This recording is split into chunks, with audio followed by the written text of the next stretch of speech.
been electrification of a lot of those communities. So that's one way to look at the net impact of mining.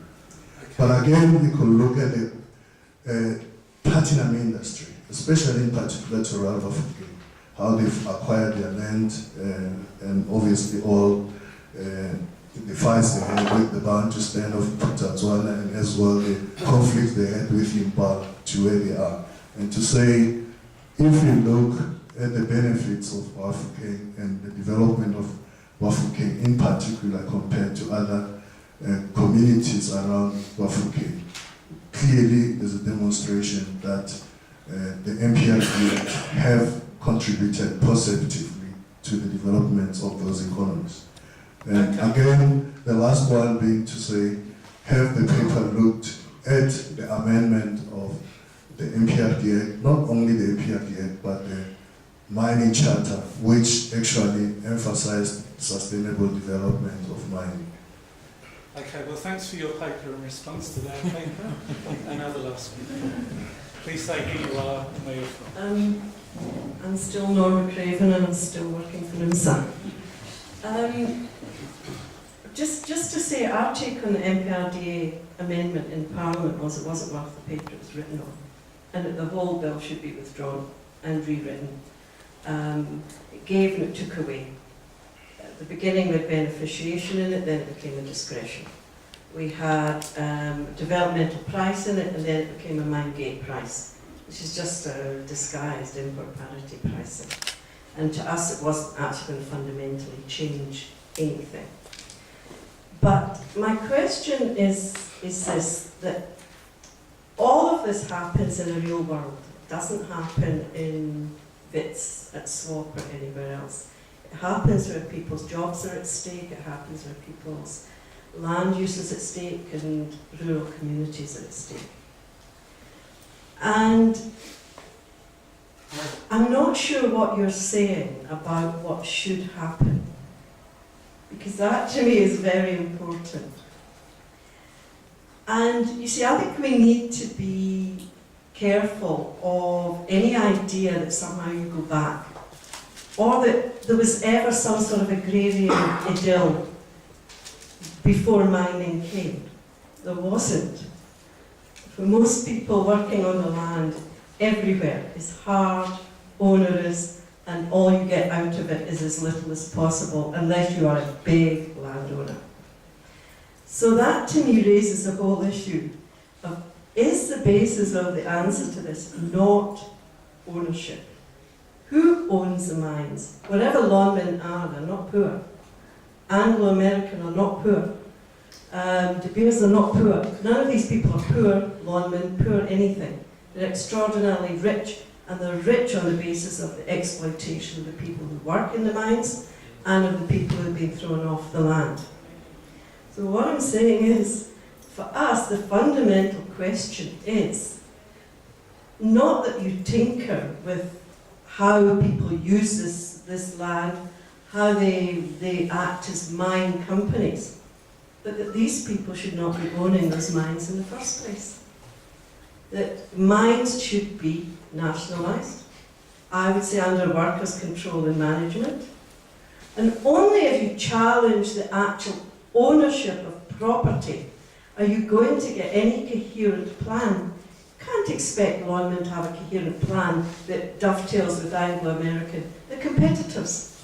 They're there to make the maximum profit out of the people who work for them. So that's my question. Where are you going? What is your answer? Thanks very much for that. So, Akane, if you could bring the microphone forward. So three very different perspectives from around the room, which is precisely what we want for a debate. So I'll hand over to the panel. And just to say, the next three presenters are already lined up, which is going to be Somabile, Kelly and Tara. Hopefully we'll have time for one final round after that, so do please put your hand up if you want to say something. Okay. Yes, I'll just start by answering, well, trying to answer two of the questions. I mean, what we're calling for in part from, and specifically from an environmental perspective, is a more strategic approach to deciding how land gets used. currently with the NPRDA, if land is available and isn't being mined, it can be mined. Unless it's in a national park, all land is sort of fair game for mining. And I think there needs to be a more strategic perspective to thinking about what land gets mined, what land gets used for food production, what land gets used for water production.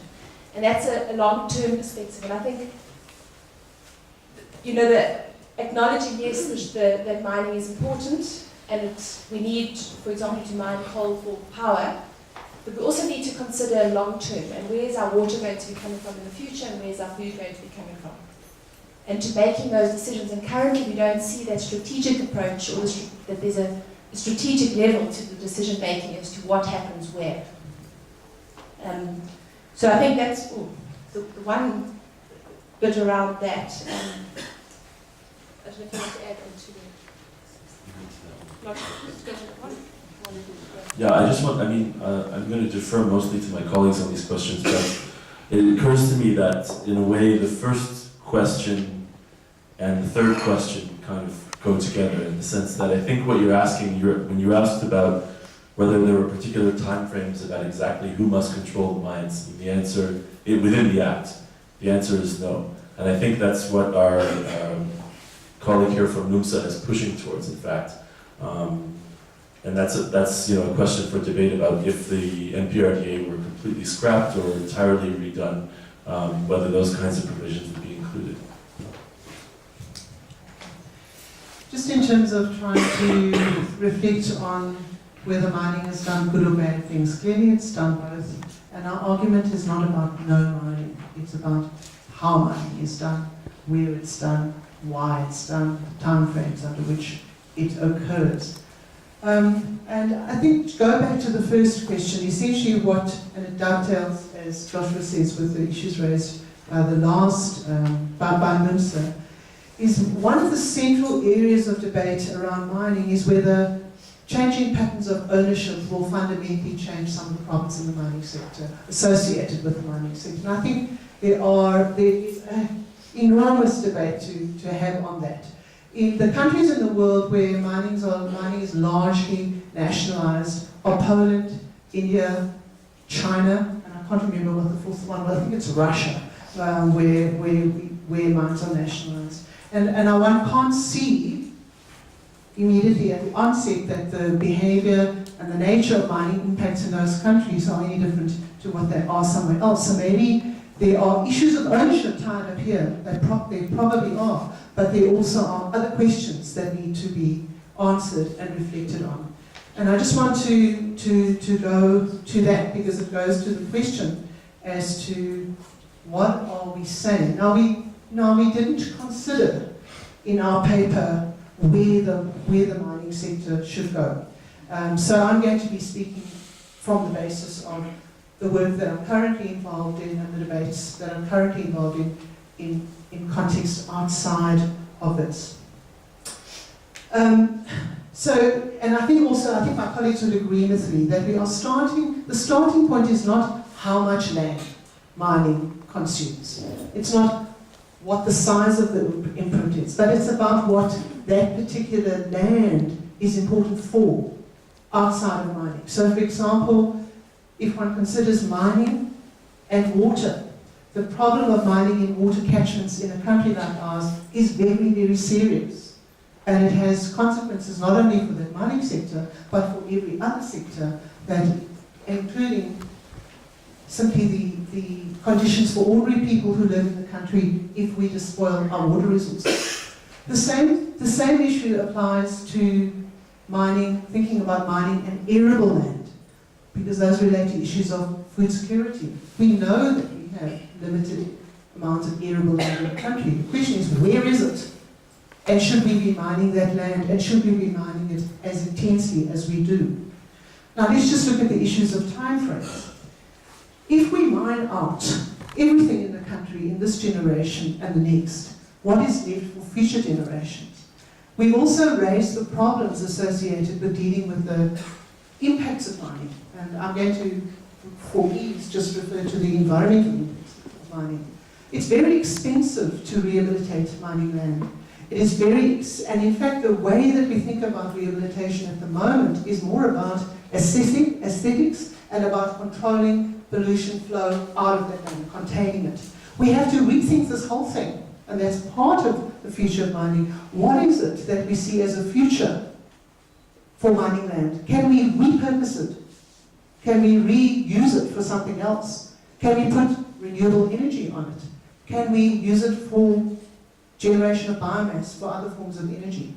But those things all cost money, and they require a very deliberate strategy. And that goes back to Ingrid's point about thinking strategically about mining. Let's go to the issues of beneficiation and so on. If one looks at the African mining vision, where there is a very simple argument for beneficiation, one of the concerns there is about understanding how the fact that beneficiation depends on the size of the market that you're working into. And if every country were to, for example, establish a smelter, it might not be possible for all those smelters to be viable. So it has to be linked to the size of the resource, the markets that are available, and what you can produce. But that doesn't mean that we shouldn't be considering beneficiation. We should be considering it, but we need to again be considering beneficiation very strategically.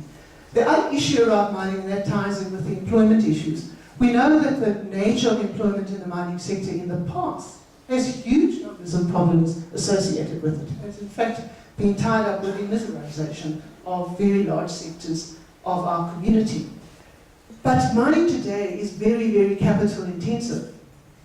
And if we look at the way in which commodities are priced, it's mines that are able to produce large outputs very productively that are financially viable. So what does that mean? It means that in the future mining will be a small employer. So it makes sense then to really think very constructively about the minerals value chain. Where are the opportunities for jobs? And how do we realize them? There's another point that I wanted to make around there, but it's just slipped my mind, but it will probably come up and around again in the conversation. Then I just want to look at the issue of coal mines and energy. I think that's a very nice example of a track that we are in. Our country is 90% dependent on coal. Coal mining has probably the most extensive impacts in terms of water availability, and also it is contributing to global change. It is very possible that countries that are very dependent on coal and who produce products through coal will find themselves disadvantaged in global markets for the goods that they produce. These goods could be tainted in the same way that blood diamonds are tainted. The questions then also arise around, again, big transitional issues here. What is it going to take to transition out of coal, and how do we do that? And again, the irony is that many of the installations that are required to produce renewable energy also require money. All of the inputs into the renewable energy and infrastructure are mining products. So we're not for 1 minute suggesting that there are easy answers here. There's complexity here, and the full debate has to be, for all the issues need to be ventilated. Okay, thanks very much for that. So we'll move to our second round, and it's going to be McCann, if you could please. It'll be someone be there first. But if you could just say again who you are and what your affiliation is, and past affiliations if they're relevant. And I'll also look now, so you... Again,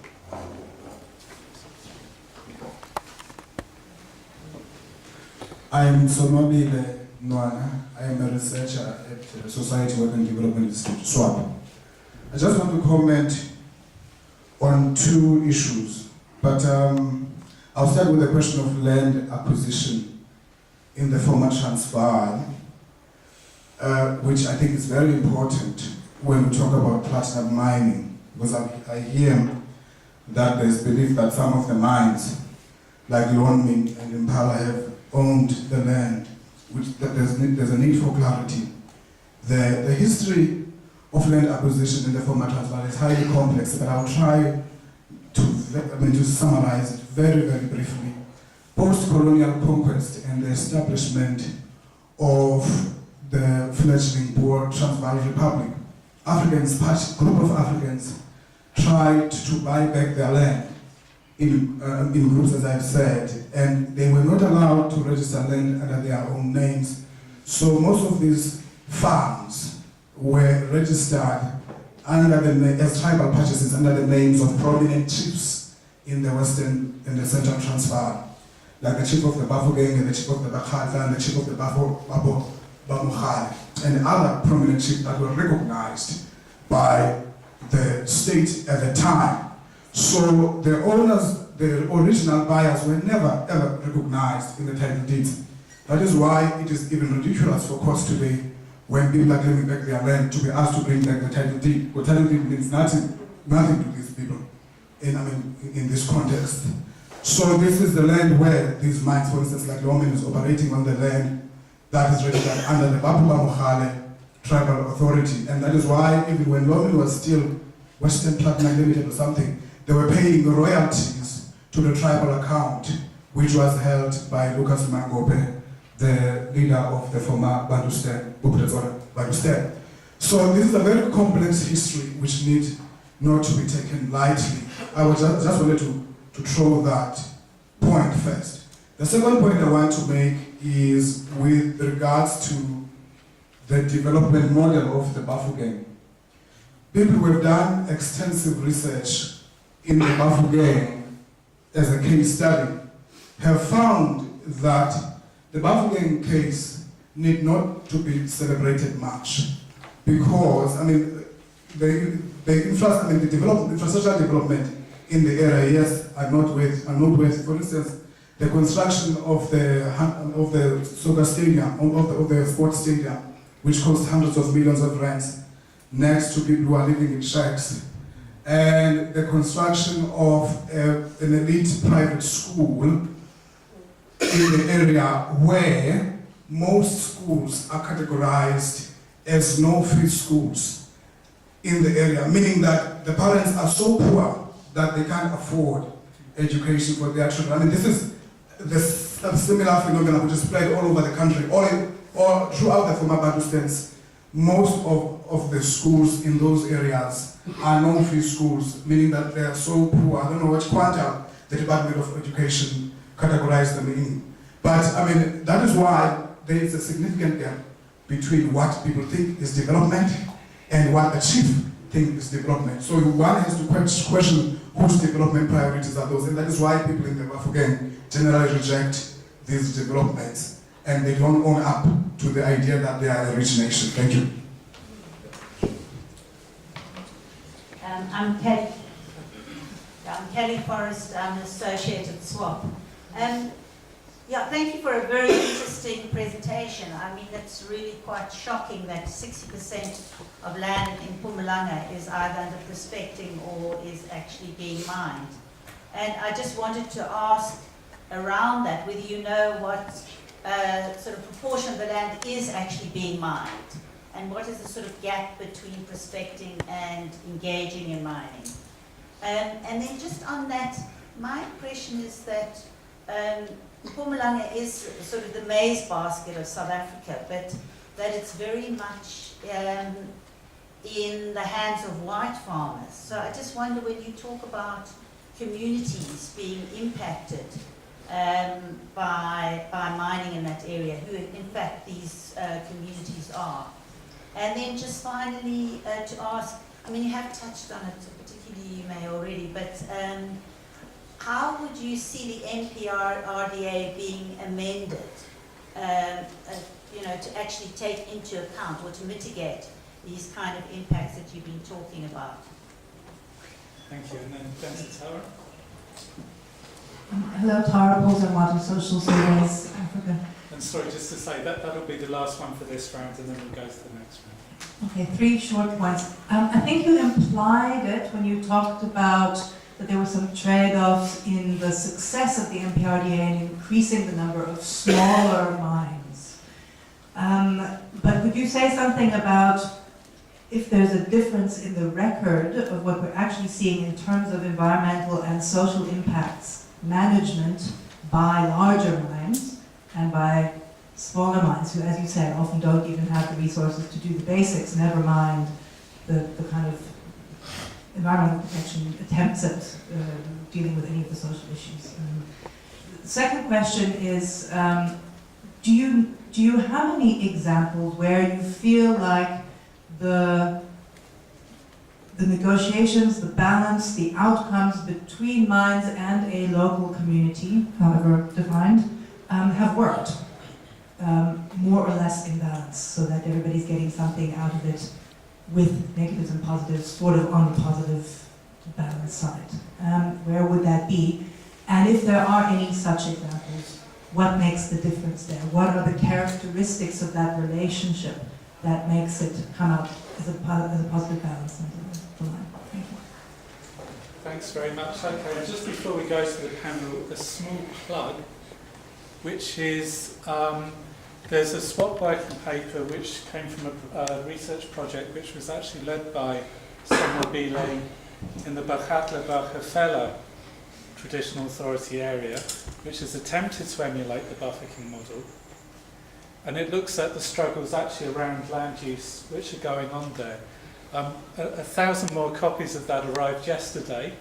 So if you would like one, they're in the swap office, and Makani, our administrator, should be able to help you with that. If you want two, even, you can have two.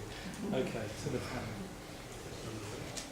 I'm going to start with the last question specifically around the small-scale mining and environmental performance. What we do see is that there are a number of increase in the number of smaller mines, and specifically in the coal sector, and that might be a consequence of the cost of entry into the coal sector as opposed to, for example, platinum, which makes it easier.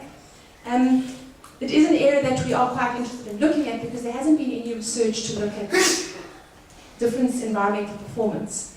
What we see, and this is based on sort of just a cursory look at, is that the smaller mines are less resourced, and so they're not able to implement the environmental management and the rehabilitation practices as well as the larger mines, which have sort of generally big head offices, well-resourced, quite a lot of funding. So it is an area, I think, that needs a lot more research to look at the impacts and the ability of smaller mines to address the environmental requirements. Also, similarly,